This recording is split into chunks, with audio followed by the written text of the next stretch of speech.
Good morning, Auroville. This is Abhijit with you again, broadcasting live from Auroville Radio. And I'm back with my weekly series on exploring education in arts, animation, and filmmaking. Today, I'm discussing the topic on arts. And today, I'm going to address a much debated question about should one copy when learning to draw? And I'll give you 4 reasons to consider to make my point. It's sometimes that many art students think about, should I copy when learning to draw? Is it okay for beginner artists to copy other artists' work during the learning process?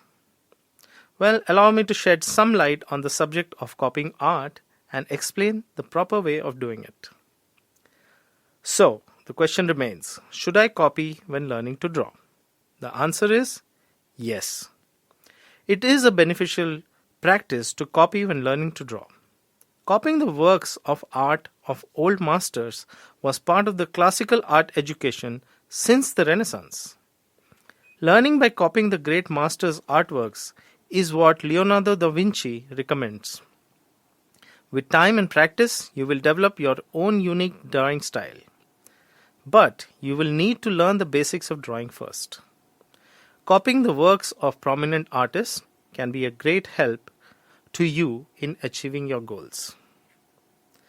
The tradition of copying the old masters' work in art education. There is a long tradition of copying in fine arts education. Through copying, students learn from the works of the great masters. What Leonardo da Vinci says about copying? Well, let's look into it. Leonardo da Vinci lived from 1452 to 1519 and was one of the great artists of all time. He also mentioned the importance of copying in his notes. And I'm quoting here. First draw from drawings by good masters done from works of art and from nature, and not from memory. Then from plastic work with the guidance of the drawing done from it, and then from good natural models, and this you must put into practice. The quote continues, the artist ought first to exercise his hand by copying drawings from the hand of a good master. The youth should first learn perspective, then the proportions of objects, then they may copy from some good master to accustom themselves to fine forms. Then from nature to confirm by practicing the rules they have learned. Then see for a time the works of various masters. Then get the habit of putting their art into practice and work. End quote. In his early period, Michelangelo Buonarroti made copies of the works of Renaissance masters Giotto and Masaccio. Peter Paul Rubens was a 17th century Flemish Baroque painter. Rubens was a great admirer of Leonardo da Vinci. In 1603, Rubens made a copy of the central group of the Battle of Anghiari, referred to as the Lost Leonardo. Rubens also copied works by other Renaissance painters such as Raphael.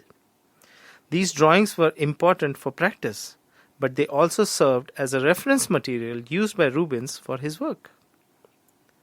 Rembrandt van Rijn, a Dutch Baroque painter who lived from 1739 and printmaker, made a copy of Leonardo da Vinci's Last Supper fresco when he was in Milan.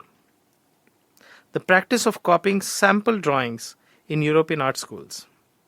Sample books have been helping to teach drawing since the first academics of fine arts were founded in the Renaissance.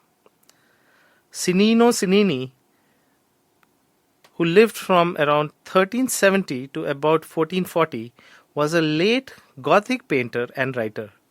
In his famous book, Libro dell'Arte, he also describes copying from sample books as a general practice. Charles Bargues's drawing course. One of the best and most famous drawing courses based on copying in the drawing course by Charles Bargues. and Jean-Léon Gérôme. The book consists of lithographs intended for copying. Van Gogh and Picasso also copied Charles Bargues's lithographs. Due to the increased interest in academic drawing, the book is still in use today in educational institutes that focus on classical realism. The St. Petersburg's Academy of Art. Vladimir Mogilevstev, instructor of drawing at the St. Petersburg Academy of Arts, talks about copying art in his book, Fundamentals of Painting. According to him, academic training begins with copying drawings of the best European artists, followed by studying the shape and proportions of antique sculptures. It was only after mastering these things that students could begin to draw live models. What can you learn by copying the masters of art? Copying requires a lot of attention. When copying the works of great masters, it is recommended to perform each phase thoroughly, analyzing and following the steps of the process of drawing and painting the original work of art. A. You will learn various drawing and painting techniques. As you copy, you will learn about the various techniques and materials that artists use to create their artwork.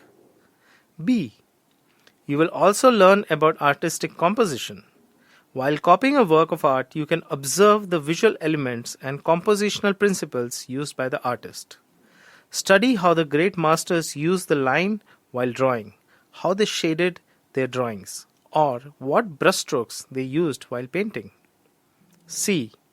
You will learn the drawing fundamentals. As you copy the artwork, notice how the great masters applied the principles of perspective, human anatomy, and constructive drawing techniques. In the case of human or animal figures and portraits, you can observe how they applied their anatomical knowledge and determined the right proportions. D. You will develop good taste. Copying the works of great masters helps to develop a sophisticated taste in the field of fine arts. By embracing a variety of art history information, you will be able to determine over time which artwork is good and why.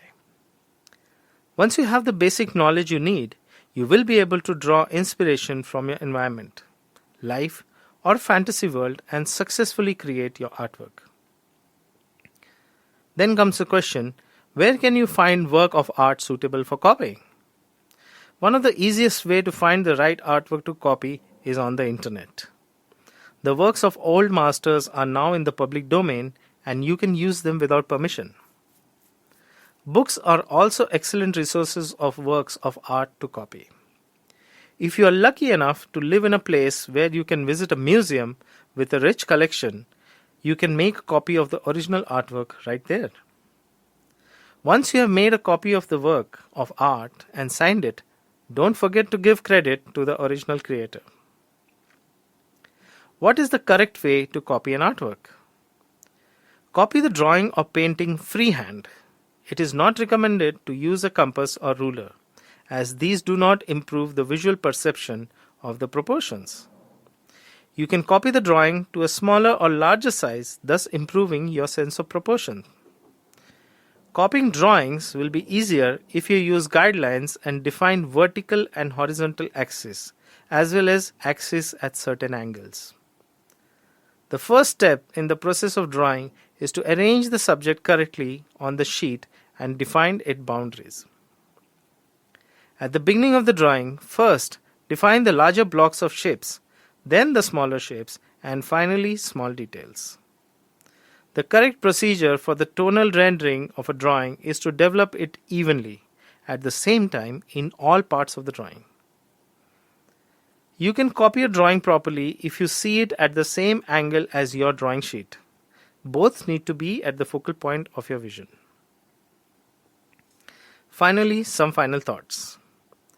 As I explained before, copying is an important part of learning to draw and can be great help in gaining basic drawing skills. Over time and with a lot of practice, you will develop your unique style. But to do that, you must first learn the basics of drawing. One of the greatest artists of all time, Leonardo da Vinci himself, emphasizes the copying of works of the great masters as an important part of the learning process. Prominent painters like Michelangelo, Peter Paul Rubens, Rembrandt, Pablo Picasso, and even Vincent van Gogh also learned the profession by copying.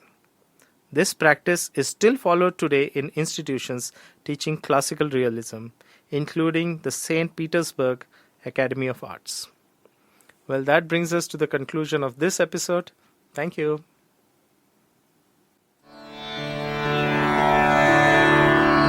This is Auroville Radio, voices from the city of Dawn.